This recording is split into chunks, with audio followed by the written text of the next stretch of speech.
Welcome to the last of our Meet the Candidates forums today, Friday. The Meet the Candidates forums are hosted by Noon Kiwanis and Access Television. I am Sarah Duffy, president of Fergus Falls Noon Kiwanis, and it's our privilege to provide an opportunity for the candidates and the residents to become familiar with the people running for city council office. Today's forum will be broadcast on Access Television. We are also going to upload it to the Fergus Falls Noon Kiwanis Facebook page, and there will be links there where you can watch it on social media. I am pleased again to be your moderator today. Today we will meet the candidate from Ward 3, Justin Arneson. Justin is running unopposed and feels it is important to give his voters a chance to hear his thoughts on the issues as well. Ward 3 represents people, residents generally in the northwest part of the city, and those residents vote at M State. We'll open today with an opportunity for you to introduce yourself, a 3-minute introduction, and then we'll go into the question answer sessions. Most of the questions are 2 minutes, unless I know differently. There'll be one question that'll be more in depth, that'll be 3 minutes to answer. Jean here will be our timekeeper. She will raise the yellow flag when you got 30 seconds and the red flag when time is up. I don't think time will be an issue today, as it's just the two of us. We'll start the clock when you begin speaking. If you need me to repeat a question, please ask me to do so. And we'll conclude again today by offering you the opportunity to give a 2-minute closing statement. We'll ask the audience to please respectively listen to Justin's answers and avoid conversations during the forum, and hold your applause until after the end of the forum. Also, please turn off your cell phones so you're not that one person, Jean. So we'll start off, as I said, with introductions. If Justin, you want to just give us an introduction and tell us why you're running for council. Again, you'll have 3 minutes for your introduction. All right, thanks, Sarah. My name is Justin Arneson. I want to thank Noon Kiwanis and PEG Access TV for being able to host this event for our public. A little background on myself: I'm a lifelong resident of Fergus. I was born actually in Wisconsin, but I moved here when I was a young child, and I was 5 months old, so all I pretty much know is Fergus. Married my high school sweetheart, who also grew up in Fergus, and we have 3 children, a 7-year-old, 4-year-old, and a 2-year-old. Very passionate about this community. Through my years here, going to high school and college, I was blessed to play sports, and this community gave a lot to me, and so this community means a lot. We're raising our family here. We love this community, and when I first ran for the council, I just wanted to be a part of the good things that are happening within the community. And I'm proud to say that since being on the council for 4 years, I've learned a lot. It's been a very good experience to get to know the staff and the great team they have here behind the projects and the things that the community is currently working on. A little bit of background: I graduated from Ward State in an accounting degree. I worked at Lake Region Healthcare in that transition for a few years, and now I have a business in town with Edward Jones as a financial advisor. And so, again, just kind of reiterate, the community aspect is very big. I've got young children, so I'm passionate in the outdoor amenities and things that we have to attract and retain families here. So that's a quick little background on me. Perfect. We'll go into the question answer session now. As a financial advisor, you obviously have experience and knowledge with financial issues, and as you know, the city's budget, 2018 budget, is just over $45.5 million annually. Please tell us about your budget and finance experience and demonstrating how you would be a fiscally responsible candidate. Thanks, Sarah. So, I think first off, the team here we have with Bill and Sandy, we've got a great team that works on the budget yearly, and we've got council representation on that budget. It's tough when you're running the city budget. We're obviously concerned about increasing the budget to too much of an impact. But with that being said, there are certain things that we have to do within the city, and we made as a city council, we made a pretty clear message when we're looking to up our budget for our roads. And there are some infrastructure things that need to be addressed that sometimes it's hard to extract all that out of a budget without feeling some pain of an increase. But our team here does a fabulous job to, a lot of times it's the needs and the wants, and they prioritize the needs. and they do a fabulous job there. As far as me, with my background being in accounting, I've worked with budgets in the past. I am currently not a part of the budget committee from the city council representative here, but it's certainly something that, as a member on the city council, I think it comes down to the needs and the wants. And some things can happen over time, but there are some certain things in the budget that have to happen sooner than later. There are things that come up that we need to shift some things within the budget to make certain things work, depending on contracts and certain things that could happen throughout the year. So, I think as a city council member, more importantly, it's just being fiscally responsible and understanding how the budget works, and having faith and confidence in the team that we have in place, that they do a fabulous job putting the city first and making sure we're a fiscally strong city. As a council member, there are a lot of issues that get presented to the council and a lot of things going on in our city currently. What do you consider the top 3 priorities for the city, and how do they fit into the overall budget? So I'll talk in terms of an overall. There's been 3 key highlights at the city council that I've gotten behind, and I totally agree. And the first one is looking at our infrastructure. We've got an aging infrastructure with our roads and the stuff underneath the roads. And we saw last year we had a lot of water line breaks and fixes in the middle of winter, and so that is something that that's an asset we need to preserve, and it's aging. And so getting a plan in place, which we're currently working to do, that's something up at the top. The second one would be, as we know, we've had some stores close. Economic development is a key topic. I know we're going to talk about that a little later, but being creative with economic development and use the resources we have in this community, and quite frankly, sometimes we might have to pull in resources outside the community to help us with the creative model to engage and get that economic development here. And then lastly, I think another big component, I'm on the aquatic facility as a city council member, but also just as a passionate citizen, having young children and seeing the impact that could have on a lot of families' lives. I think we need economic development in that area too, to get some outdoor recreational activities. We've got the plan for some of that down this downtown riverfront master plan, and I'm anxious to kind of to see what that evolves to and how we can kind of do that and piece that together over the next decade. But I really think it's those 3 things. It's economic development, it's infrastructure, and then it's also the economic outdoor recreational type facilities within the community. Perfect. As you know, this year we've seen changes to the city's economic development, and you alluded to that, the structure there. What are your views on the changes to the economic development structure, and what is your vision for economic growth in Fergus Falls? Well, I think the change is good. It wasn't that we were doing anything wrong necessarily. I mean, this wasn't how we used to do it. It wasn't that we were doing it in a negative light. It's just there's some things that can happen outside of City Hall that needs to happen to get deals done. And there's some power that they have the ability to do that, whereas it's a little more intimidating to come to City Hall because there's some disclosures, and there's certain things that City Hall just can't do or help facilitate the development from a financial component. Now, there are some things the city could do to help with that, but I think this group, obviously, it's a wide group. They got a lot of experience. We've got folks from the healthcare, we've got folks from the college, we've got a lot of local business owners. We've got folks that have a lot of track record, 20 plus years. Some of them probably have 30 plus years of experience. And so I think we've got the depth to see that movement. And I think outside of City Hall, we still need to be in the loop, and I feel like we will be. We have people in there. But we've got folks, again, outside of City Hall that they have more freedom and ability to kind of structure deals in a way where they can just get done, versus where we kind of are impeded from being able to do that. And so I do think it's a good thing. I think it's something that we need to help facilitate. We also need to be a partner in, and that's in place now.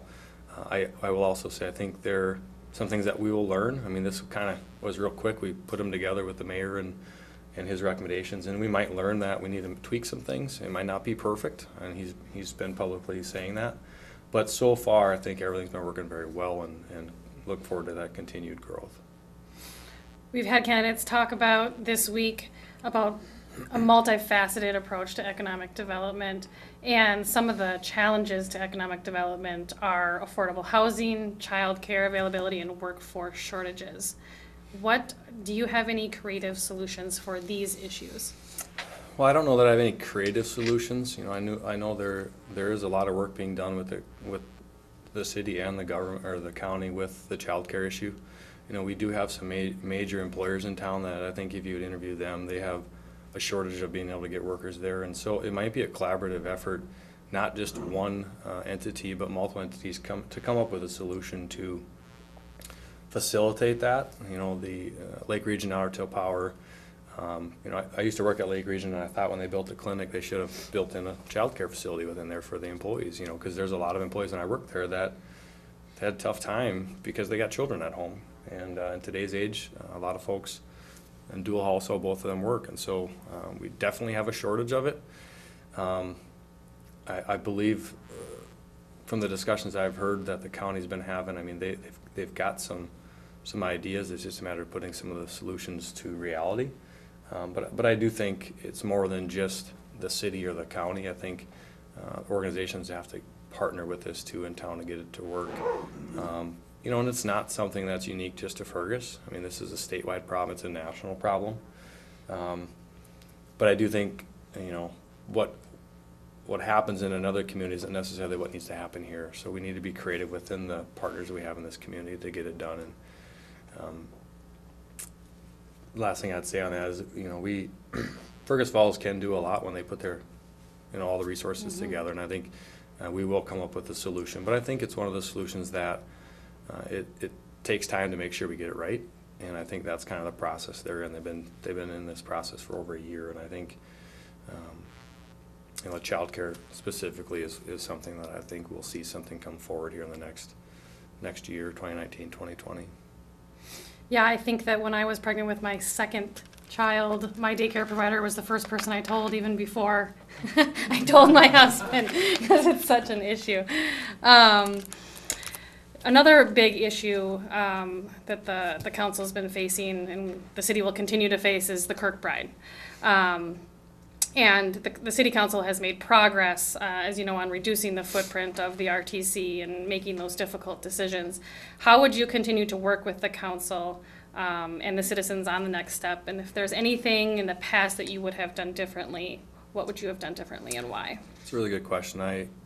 You know, coming on the council in 2015, the first phase, or not the first phase, but the first go around with the developer, you know, we as council members that came in that time came in and we didn't have a lot of experience or knowledge on, you know, getting up to speed where they were at. Looking back over that process, we understood very quickly that the development looked at a complete development where they were going to take over the whole property. And I think the path we went with the current council was that we needed to look at this more in a piecemeal. And that was the approach we went with, and that was a consensus from the entire council. I think that was a good thing. We did get some development, and we've got some progress towards some development up there, which I don't think we would have had we left it as a complete responsibility of a developer. And so we've gotten some, we were hoping to get a lot more. But with that, we also are under the understanding that, you know, there's a big risk to the city that's sitting up there. It is a gem, but for this city, I believe, to move forward, we need to deal with it and then move on. And you know, that's the process we've went, and we've gotten some dollars from the state to help us limit the liability to our citizens. We are still hopeful that we could have future development. You know, we've currently exceeded or gotten some funds for our phase 2 demolition, which is proceeding along as planned. And again, the intent would be to continue seeking proposals that would want the remaining parts of the building. You know, I think it's one of those things that we can't afford to put all the city's resources to focus on just doing that, because I don't think that's going to be the driver in 30 years of our community. But I do think it's something that we need to responsibly take care of, and in both lights, whether it is fully developed or we unfortunately have to do some deconstruction. But I think it's something that we as a city need to, participate in those conversations.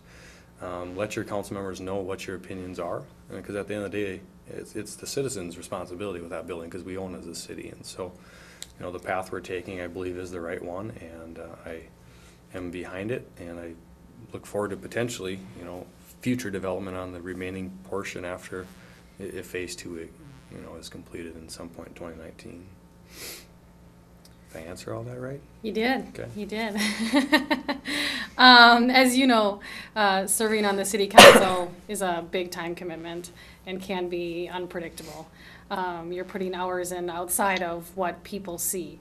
Tell us about your ability to serve in this capacity, and also if you could touch on how you communicate with your constituents and how you plan to communicate with them, as that's another important aspect. Okay, thanks. So, being a city council member, obviously getting it, before I got into it, I didn't really understand the time commitment that it would involve. But it's something where it's giving back to this community that we adore and we love. And it's created an opportunity for me to work with people I never would have worked with before. We got a great team here, and it's not just the city council, the whole team. Staff makes it easier to do our job. They come prepared, they keep us informed. My job to my ward is to be the listening ear, and generally that comes either via email or phone call. I have in the past held some open forums in our ward, which are attended, but they're not a prime area where people would contact me. Predominantly in my 4 years of my experience, it's been via the telephone or an email. And again, I entertain, and I would encourage people to continue that communication, because that's how we can relay information to our ward if they don't catch it within the council meetings or the minutes.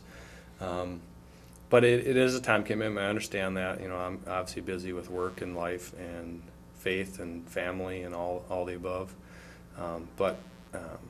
I guess I view if things that you're passionate for, you will make time. And I'm really passionate to make this city, not make this city, but be a part of this city, to move it forward and continue that torch, so to speak. I mean, they've done a great job in the past, and I'm looking forward to continuing in the future. You alluded to this when we talked about your priorities for the city as being one for the aquatic facility, and you've been involved in that process. As you know, a citizen-led committee has presented findings and recommendations for the next steps in that project. What is your view on the aquatic facility? Great question.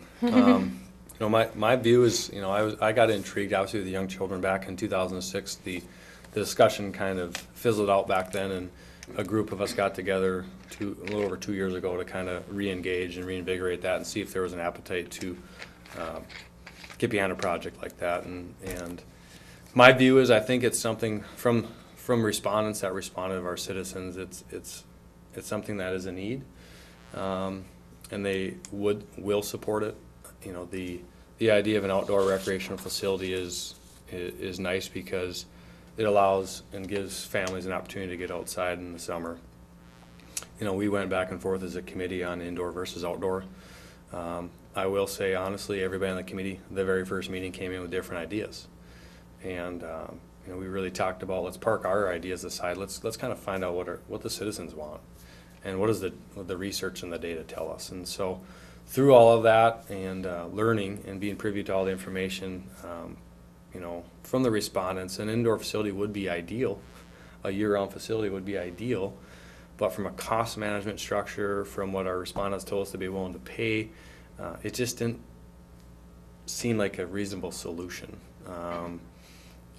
Other places, Detroit Lakes, one of the closest ones, they've got an indoor facility that they're having some issues keeping the funding going. And so, I guess my view is I just support something that is an aquatic facility, recreational for our children, and for the families around the area that would get an opportunity to use it. If it's indoor or outdoor, right now it's supportive of an outdoor facility, and that's what I'm supporting. And I think we'll find out when we get a little further in the feasibility that financially, if it's going to be supported by the community.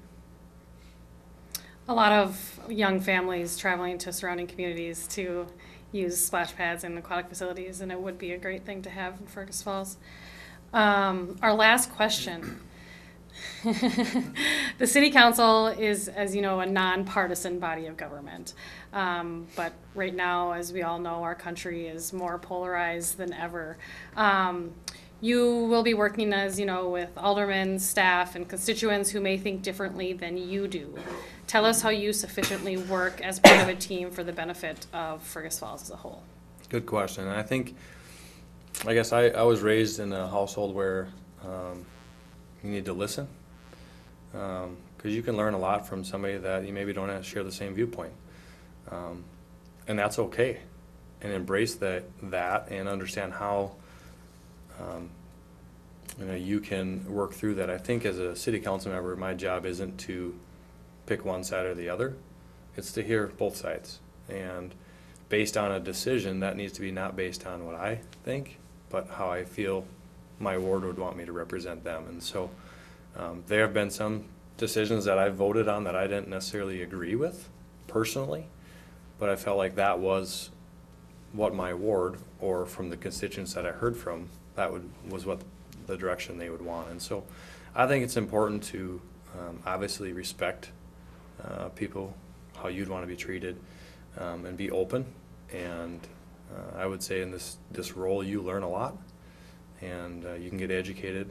And as a city council member, again, I just would reflect that you need to be there more as the listening ear and the intermediary between City Hall and constituents' viewpoints, and do the best when you have to be making decisions on a council decision that you're representing your ward, but then also your city in the best light you can. So. Well, that comes to the end of our questions today. We'll wrap up by hearing some closing comments from you as to why your constituents should vote for you and why, again, you're running for council. Okay. Well, they should vote for me because I'll be the one on the ballot. And truthfully, though, I just really I've learned a lot in the 4 years I've been able to take part of being on the city council. I look forward to another 4 years, and I feel every time I come to City Hall and I learn things, and I think that's important. I think the city is going in the right direction. We've got a lot of positives, even though sometimes it can seem that some of the negative narrative is out there, but I think we got a lot of positives going on. I will say that we got a lot to work on. As was mentioned, we've got a shortage of workers. We hear from businesses that they've got jobs, but we can't find people to fill them. We hear from affordable housing that people just can't afford certain things. So we've got some areas there that we need to work on. I think childcare is a big issue, and that might be part of the reason why people have a tough time finding work, because somebody's staying home with the kids. And so I think it's not one solution fix all. I think it encompasses, we need to get good paying jobs. We need to make sure we have daycare facilities for those dual households that are working, their children can get watched.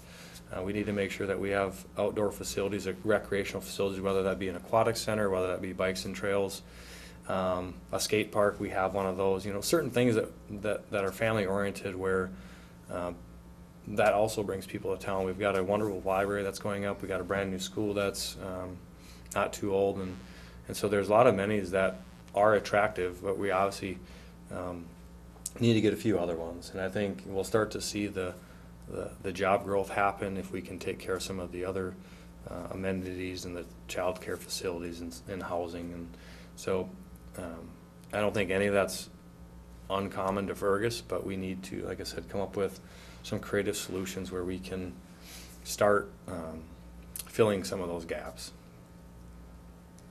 Awesome. Well, thanks for meeting today and answering the questions, even though you're running unopposed. I think congratulations may be a little bit premature at this point, but in all seriousness, thank you for running for council. Thank you for your service to the city as a council member currently. Sometimes I know it's a thankless job, and we need people like you and our other candidates to step up and run for council and serve our city. So thank you everyone for attending today. Please remember to vote on November 6th. Again, Ward 3 voting takes place at M State, and the polls are open on November 6th from 7 till 8 p.m. Thanks, Thank you. Sarah. Yep, thanks.